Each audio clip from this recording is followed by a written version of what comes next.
പ്രിയമുള്ള മുത്തുമോമിനീങ്ങളെ, നമ്മളൊക്കെ കഠിനമായ ചൂട് അനുഭവിച്ചു കൊണ്ടിരിക്കുകയാണ്. അതുകൊണ്ട് ഇന്നത്തെ ക്ലാസ്സിലൂടെ നാം പഠിക്കുന്നത് ഈ ചൂടുകാലത്ത് നാം എന്തെല്ലാം കാര്യങ്ങളാണ് ശ്രദ്ധിക്കേണ്ടത്, എന്തെല്ലാം കാര്യങ്ങളാണ് ചിന്തിക്കേണ്ടത്, ഏത് ഭക്ഷണം കഴിക്കണം, ഏത് ഭക്ഷണം കഴിക്കാൻ പാടില്ല. ഇൻഷാ അല്ലാഹ് വിശദമായി നമ്മൾക്ക് പഠിക്കാം. അള്ളാഹു തൗഫീഖ് പ്രദാനം ചെയ്യട്ടെ. അസ്സലാമു അലൈക്കും വറഹ്മത്തുള്ളാഹി വബറകാതുഹു. അൽഹംദുലില്ലാഹി റബ്ബിൽ ആലമീൻ വൽ ആഖിബത്തു ലിൽ മുത്തഖീൻ. അസ്സലാത്തു വസ്സലാമു അലൈക യാ റസൂലല്ലാഹ്, അസ്സലാത്തു വസ്സലാമു അലൈക യാ ഹബീബല്ലാഹ്. ദാറുൽ മുബീൻ മജ്ലിസ് കാണുന്ന പ്രിയമുള്ള മുത്തു മുഅ്മിനീങ്ങളെ, നിങ്ങളെ എല്ലാവരെയും നമ്മളെ ക്ലാസ്സിലേക്ക് ഹൃദ്യമായി സ്വാഗതം ചെയ്യുകയാണ്. അള്ളാഹു നമ്മളെ മുറാദുകൾ ഹാസിലാക്കി തരട്ടെ, വിഷമങ്ങൾ അകറ്റിത്തരട്ടെ, ഈമാൻ നൽകി അനുഗ്രഹിക്കട്ടെ. ദുആ കൊണ്ട് വസിയ്യത്ത് ചെയ്തവരുടെ പ്രയാസങ്ങൾ അള്ളാഹു അകറ്റി കൊടുക്കട്ടെ, എല്ലാ ഹാജത്തുകളും നിറവേറ്റി കൊടുക്കട്ടെ. എല്ലാവർക്കും റാഹത്തല്ലേ, എല്ലാവർക്കും സന്തോഷല്ലേ? എല്ലാവരും മനസ്സറിഞ്ഞുകൊണ്ട് ഒരു 3 അൽഹംദുലില്ലാ പറയൂ. അൽഹംദുലില്ലാ, അൽഹംദുലില്ലാ, അൽഹംദുലില്ലാ. അള്ളാഹു സ്വീകരിക്കട്ടെ, അള്ളാഹു കബൂൽ ചെയ്യട്ടെ, അർഹമായ പ്രതിഫലം നൽകട്ടെ.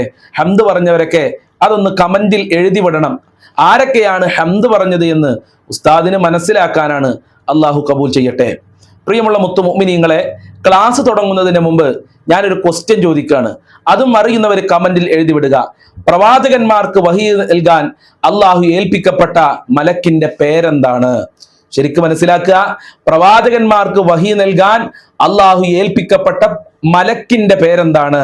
അറിയുന്നവരൊക്കെ കമന്റിൽ എഴുതി വിടുക. അള്ളാഹു നല്ല കാര്യങ്ങൾ പഠിക്കാനും മനസ്സിലാക്കാനുമുള്ള തൗഫീഖ് പ്രദാനം ചെയ്യട്ടെ. മുത്തു മുഅ്മിനീങ്ങളെ, കഠിനമായ ചൂട് അനുഭവിച്ചു കൊണ്ടിരിക്കുകയാണ് നമ്മളൊക്കെ. അതുകൊണ്ട് ഇന്നത്തെ ക്ലാസ്സിലൂടെ നാം പഠിക്കുന്നത് ഈ കഠിന ചൂട് അനുഭവിക്കുന്ന നാം ഓർക്കേണ്ട 2 കാര്യങ്ങളാണ്. അതോടൊപ്പം തന്നെ നമ്മളെ ജീവിതത്തിൽ നാം കൊണ്ടുവരേണ്ട ചില കാര്യങ്ങളുണ്ട്. അതുപോലെ തന്നെ ഏത് ഭക്ഷണം കഴിക്കണം, ഏത് ഭക്ഷണം കഴിക്കാൻ പാടില്ല, ഈ കാര്യങ്ങളൊക്കെ വിശദമായി നമ്മൾക്ക് പഠിക്കാം. അള്ളാഹു തൗഫീഖ് നൽകട്ടെ. ഈ കഠിനമായ ചൂടിന്റെ സമയത്ത് നാം ഓർക്കേണ്ടത്, മഹാന്മാര് പറയുന്നു, ഉസ്താദുമാര് പഠിപ്പിക്കുന്നു, നരകത്തിന്റെ ചൂടിനെയാണ്. 45 ഡിഗ്രി, 40 ഡിഗ്രി, 50 ഡിഗ്രി ചൂട് നമ്മൾക്ക് സഹിക്കാൻ കഴിയുന്നില്ല. ഇത് ദുനിയാവിലെ ചൂടാണ്. എന്നാൽ നരകത്തിലെ ചൂട് ദുനിയാവിലെ ചൂടിനേക്കാൾ 70 ഇരട്ടിയാണെന്ന് നബി സല്ലല്ലാഹു അലൈഹി വസല്ലം തങ്ങൾ നമ്മളെ പഠിപ്പിച്ചിട്ടുണ്ട്. അതുകൊണ്ട് നരകത്തിന്റെ തീയിലേക്ക് പോകാതിരിക്കാനുള്ള സൽക്രമങ്ങൾ ഈ ദുനിയാവിൽ നാം ചെയ്യേണ്ടതുണ്ട്. അള്ളാഹു ഖുർആനിലൂടെ നമ്മളെ പഠിപ്പിക്കുന്നുണ്ട്. ഖുൽ നാറു ജഹന്നമ, നബിയെ നിങ്ങൾ അവരോട് പറയണം, നാറു ജഹന്നമ അശദ്ദു ഹർറ, നരകത്തിന്റെ ചൂട് കഠിനമാണ്, കഠിനമായ ചൂടാണ് എന്ന് അല്ല തന്നെ ഖുർആനിലൂടെ നരകത്തിന്റെ ചൂടിനെ കുറിച്ച് നമ്മളെ പരിചയപ്പെടുത്തുന്നുണ്ട്. അതുകൊണ്ട് തന്നെ പ്രിയമുള്ളവരെ, ഈ ദുനിയാവിലെ ചൂട് അനുഭവിക്കുമ്പോൾ നാം ആലോചിക്കേണ്ടത് നരകത്തിന്റെ ചൂടിനെ കുറിച്ചാണ്. ആ നരകത്തിന്റെ ചൂടിൽ നിന്ന് എങ്ങനെ രക്ഷപ്പെടാൻ കഴിയും, അതിനുള്ള സൽക്രമങ്ങൾ എന്തൊക്കെയാണ്, ഇതാണ് നാം ചിന്തിക്കേണ്ടതും പ്രവർത്തിക്കേണ്ടതും. ഒന്നാമതായി. രണ്ടാമതായി നാം ഓർക്കേണ്ടത് മഹ്ശറയിലെ ചൂടിനെയാണ്.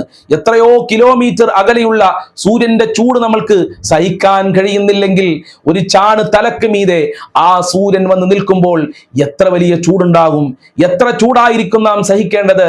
അതുകൊണ്ട് മഹ്ശറയിലെ ആ അവസ്ഥയും ഒരു ചാണ് തലക്ക് മീതെ സൂര്യൻ നിൽക്കുന്ന ആ അവസ്ഥയും നാം ആലോചിച്ചുകൊണ്ട് അതിൽ നിന്ന് രക്ഷപ്പെടാനുള്ള പ്രവർത്തനങ്ങൾ ചെയ്യണം. അർശിന്റെ തണൽ ലഭിക്കാനുള്ള പ്രവർത്തനങ്ങൾ നാം ചെയ്യണം. അർശിന്റെ തണൽ ലഭിക്കാൻ അല്ലാഹു സുബ്ഹാനഹു വ തആല ഒരുപാട് കാര്യങ്ങൾ നമുക്ക് പഠിപ്പിച്ചു തന്നിട്ടുണ്ട്. അതിൽ വളരെ പ്രധാനപ്പെട്ടതാണ് പരസ്പരം സ്നേഹിക്കുക എന്നുള്ളത്. ഒരാളോടും വെറുപ്പില്ലാതെ, ഒരാളോടും അഹങ്കാരമില്ലാതെ അള്ളാഹുവിന്റെ മാർഗത്തിൽ സാഹോദര്യം പുലർത്തുക എന്നുള്ളത്, കൃത്യമായി നല്ല നിലക്ക് ഉന്നുവെടുക്കുക എന്നുള്ളത്, അള്ളാഹുവിന്റെ പള്ളിയെ ബഹുമാനിക്കുക, ആദരിക്കുക, സ്നേഹിക്കുക, സഹായിക്കുക എന്നുള്ളത്, അതോടൊപ്പം തന്നെ അള്ളാഹുവിനെ ഓർത്ത് കരയുക. ഇതും അർശിന്റെ തണൽ ലഭിക്കാൻ നബി സല്ലല്ലാഹു അലൈഹി വസല്ലം തങ്ങൾ നമ്മളെ പഠിപ്പിച്ചതാണ്. ഇങ്ങനെ വിശാലമായ ചർച്ചയാണ്, ഞാൻ ഇതിലേക്ക് പ്രവേശിക്കുന്നില്ല. അപ്പൊ മഹ്ശറയിലെ ചൂട്, ഈ ചൂട് അനുഭവിക്കുമ്പോൾ നാം ആലോചിക്കേണ്ടതുണ്ട്, എന്താണ് നമ്മൾ ഇനി ചെയ്യേണ്ടത്? നമ്മൾ ക്ഷമിക്കുക. അള്ളാഹു തരുന്നതാണ്, നമ്മൾക്ക് ഒന്നും ചെയ്യാൻ കഴിയൂല, നമ്മളൊക്കെ ബലഹീനരാണ്. ശാസ്ത്ര സാങ്കേതിക രംഗത്ത് നമ്മളൊരു രാജ്യം, ഈ ലോകം തന്നെ ഉന്നതയിൽ നിന്നും ഉന്നത തലങ്ങളിലേക്ക് കുതിച്ചിട്ടുണ്ടെങ്കിലും സൂര്യന്റെ ചൂടിനെ ചെറുത്തു നിൽക്കാൻ, സൂര്യന്റെ ചൂടിനെ തടയാൻ ഒരാൾക്കും സാധ്യമല്ല എന്നുള്ളതാണ്. അള്ളാഹു കാത്തുരക്ഷിക്കട്ടെ. അള്ളാഹുവിന്റെ അദാബിനെ തൊട്ട് നാം എല്ലാവരെയും കാത്തുരക്ഷിക്കട്ടെ. അതോടൊപ്പം തന്നെ വെള്ളമില്ലാത്തവർക്ക് വെള്ളം ദാനം ചെയ്യുക. കഠിനമായ ചൂട് അനുഭവിക്കുന്ന സമയത്ത് പല കിണറുകളും വറ്റിയിട്ടുണ്ടാകും, പല ആളുകൾക്കും വെള്ളമില്ലാത്ത പ്രയാസമുണ്ടാകും, പല സ്ഥലങ്ങളിലും വെള്ളക്ഷാമം ഉണ്ടാകും. അപ്പോൾ നമ്മൾക്ക് വെള്ളമുണ്ടെങ്കിൽ അങ്ങനെ വെള്ളമില്ലാത്തവർക്ക് വെള്ളം കൊടുത്ത് സഹായിക്കുക എന്നുള്ളതാണ് ഈ സമയത്ത് ഞാനും നിങ്ങളും ചെയ്യേണ്ടത്. അതുപോലെ തന്നെ പ്രകൃതിയെ സംരക്ഷിക്കുക. ഇത് അള്ളാഹു തന്നതാണ്. ആ പ്രകൃതിയെ നാം ഒരിക്കലും നശിപ്പിക്കാൻ പാടില്ല. എത്ര സസ്യങ്ങളും മരങ്ങളുമാണ് ഈ ഭൂമിയിൽ ഉണ്ടായിരുന്നത്, അതൊക്കെ മനുഷ്യരാകുന്ന നാം നശിപ്പിച്ചു എന്നുള്ളതാണ്. അതിന്റെ ഒരു അദാബ് കൂടെയാണ് ഇപ്പോൾ ഞാനും നിങ്ങളും അനുഭവിച്ചു കൊണ്ടിരിക്കുന്നത്. അള്ളാഹുവേ, ഞങ്ങൾക്ക് മഴ നൽകണേ റഹ്മാനെ. അള്ളാഹുവേ, ഞങ്ങൾക്ക് വെള്ളം നൽകണേ അല്ലാ. ഇനി എൻ്റെ പ്രിയമുള്ള മുത്തുമുഅ്മിനീങ്ങളെ, നമ്മളെ ശരീരത്തിലെ ചൂട് കുറക്കാൻ വേണ്ടിയിട്ട് നാം കഴിക്കേണ്ട ഭക്ഷണങ്ങൾ എന്തൊക്കെയാണ്, കഴിക്കാൻ പാടില്ലാത്തത് എന്തൊക്കെയാണെന്ന് വിശദമായി നമ്മൾക്കൊരു ചർച്ച ചെയ്യാം. അള്ളാഹു തൗഫീഖ് നൽകട്ടെ. നമ്മളുടെ ശരീരത്തിലെ ചൂട് കുറക്കാൻ ഒന്നാമതായി നാം ഒഴിവാക്കേണ്ടത് പഞ്ചസാരയാണ്. പഞ്ചസാര നമ്മളെ ശരീരത്തിന്റെ താപനില വർദ്ധിപ്പിക്കും, നമ്മളെ ശരീരത്തിൽ ചൂട് വർദ്ധിപ്പിക്കും. അതുകൊണ്ട് കഴിവിന്റെ പരമാവധി പഞ്ചസാരകൾ ഒഴിവാക്കുക. ജ്യൂസ് അടിക്കുന്ന സമയത്ത്, അതുപോലെ തന്നെ ചായ ഉണ്ടാക്കുന്ന സമയത്തൊക്കെ പഞ്ചസാര കുറക്കുക. അതുപോലെ തന്നെ മധുരമുള്ള പലഹാരങ്ങളൊക്കെ കഴിവിന്റെ പരമാവധി ഈ സമയത്ത് കുറക്കുക. അതല്ലാത്ത സമയത്താണെങ്കിലും പഞ്ചസാര നമ്മളെ ശരീരത്തിന് ഗുണത്തിലേറെ ദോഷമാണ് ഉണ്ടാവുക എന്ന് എല്ലാ ഡോക്ടർമാരും പഠിപ്പിച്ചിട്ടുണ്ട്, ഇസ്ലാമും നമ്മളെ പഠിപ്പിച്ചിട്ടുണ്ട്. അതുകൊണ്ട് പഞ്ചസാര കുറക്കുക. രണ്ടാമതായി നമ്മൾ കുറയ്ക്കേണ്ടത് കോളകളാണ്. കോളകൾ, സവനപ്പ്, അതുപോലെ തന്നെ കൊക്കക്കോള, പെപ്സി തുടങ്ങിയ കോളകളൊക്കെ നമ്മൾ ഒഴിവാക്കേണ്ടതുണ്ട്. ഇതൊക്കെ നമ്മളെ ശരീരത്തിന് ചൂട് വർദ്ധിപ്പിക്കുന്ന, കുടിക്കുന്ന സമയത്ത് നമ്മൾക്കൊരു സാറ്റിസ്ഫാക്ഷൻ ഉണ്ടാകും, ഒരു തണുപ്പൊക്കെ തോന്നുമെങ്കിലും അത് നമ്മളെ ശരീരത്തിന് താപനില വർദ്ധിപ്പിക്കുന്നതാണ്.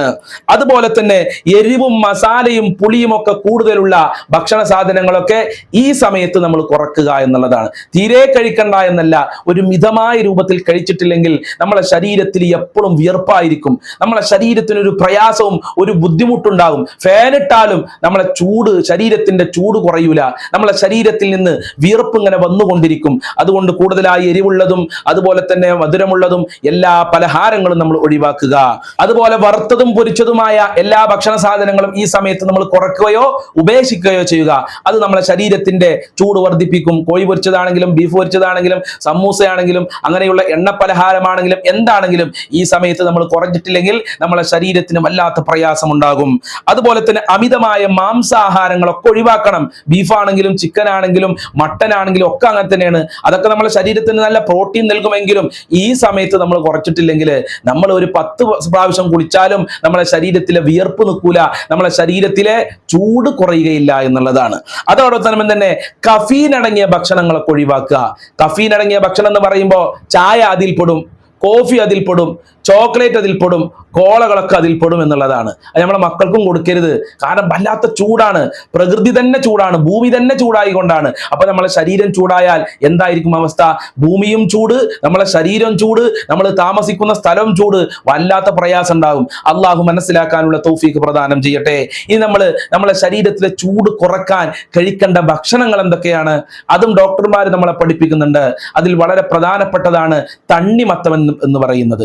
തണ്ണിമത്തനിൽ ജലാംശം കൂടുതലാണ്, അതിൽ ആർക്കും സംശയമില്ലല്ലോ. നോമ്പുകാലത്ത് എത്ര തണ്ണിമത്തനാണ് ഞാനും നിങ്ങളൊക്കെ കഴിച്ചിട്ടുള്ളത്. ചില ആളുകൾ പറയാൻ തുടങ്ങി തണ്ണിമത്തൻ സുന്നത്താണ് എന്നുള്ളത്. കാരണം എന്താ? എല്ലാവരും എല്ലാ ദിവസവും തണ്ണിമത്തം വാങ്ങുകയാണ്. കച്ചവടക്കാർക്കൊക്കെ നല്ല ലാഭം കിട്ടിയിട്ടുണ്ടാവും. അള്ളാഹു കച്ചവടക്കാർക്കൊക്കെ നല്ല ബറക്കത്ത് കൊടുക്കട്ടെ, സന്തോഷം നൽകട്ടെ. അങ്ങനെ തണ്ണിമത്തം പ്രത്യേക സുന്നത്തൊന്നുമല്ല. പക്ഷെ തണ്ണിമത്തം കഴിച്ചു കഴിഞ്ഞാൽ നമ്മളെ ശരീരത്തിലെ ജലാംശം കൂടുകയും നമ്മളെ ശരീരത്തിന്റെ താപനില കുറക്കാൻ സാധിക്കുമെന്നുള്ളതാണ്. രണ്ടാമതായി നമ്മൾ കുടിക്കേണ്ടത് നാരങ്ങ വെള്ളമാണ്. നാരങ്ങ വെള്ളം കുടിക്കുമ്പോൾ ശ്രദ്ധിക്കേണ്ടത് കൂടുതലായി പഞ്ചസാര ഇടാനും പാടില്ല, കൂടുതലായി ഉപ്പിടാനും പാടില്ല. പഞ്ചസാര ഇടുന്നതിനേക്കാൾ നല്ലത് അല്പം ഉപ്പിട്ടുകൊണ്ട് നാരങ്ങ വെള്ളം കുടിക്കലാണ്. അതല്ലെങ്കിൽ അല്പം പഞ്ചസാരയും അല്പം ഉപ്പും ഇട്ടുകൊണ്ട് നാരങ്ങ വെള്ളം കുടിച്ചാൽ നമ്മളെ ശരീരത്തിന്റെ ചൂട് നമ്മൾക്ക് കുറക്കാൻ സാധിക്കുമെന്നുള്ളതാണ്. അതുപോലെ തന്നെ ഓറഞ്ച് കഴിക്കുന്നത് നല്ലതാണ്, നമ്മളെ ശരീരത്തിന്റെ താപനില കുറക്കും. അതുപോലെ തന്നെ മുന്തിരി കഴിക്കുന്നത് നല്ലതാണ്, നമ്മളെ ശരീരത്തിന്റെ താപനില കുറക്കും. അതുപോലെ തന്നെ വെള്ളരിക്ക വളരെ പ്രധാനപ്പെട്ടതാണ്. നല്ലതാണ് നമ്മളെ ശരീരത്തിന്. ഈ സമയത്ത് നിർബന്ധമായും കഴിച്ചിരിക്കേണ്ട ഒന്നാണ് വെള്ളരിക്ക. അതുപോലെ തന്നെ സവാള, ഉള്ളി ശരീരത്തിന്റെ താപനില കുറക്കുന്നതാണെന്ന് വിദഗ്ധന്മാരായ ഡോക്ടർമാർ രേഖപ്പെടുത്തിയിട്ടുണ്ട്. അതുപോലെ തന്നെ ഇലക്കറികൾ പരിശോധിക്കുമ്പോൾ ചീര നല്ലതാണ്, മുരിങ്ങ, ഇതൊക്കെ ഇങ്ങനെയുള്ള ഇലക്കറികളൊക്കെ ഈ സമയത്ത് ധാരാളം നമ്മൾ കഴിക്കേണ്ടതുണ്ട്. അതുപോലെ തന്നെ ഇളനീര്, സുബ്ഹാനല്ലാഹ്, വലിയ അത്ഭുതമുള്ള ഒന്നാണല്ലോ ഇളനീര് എന്ന് പറയുന്നത്. അള്ളാഹു നമ്മൾക്ക് നൽകിയ വലിയ ബറക്കത്തുള്ള ഒന്നാണ് ഇളനീര്, തേങ്ങ എന്നൊക്കെ പറയുന്നത്. അതുകൊണ്ട് ഇളനീരുള്ള ആളുകൾ ഈ സമയത്ത് ഇളനീര് കുടിച്ചാൽ നമ്മളെ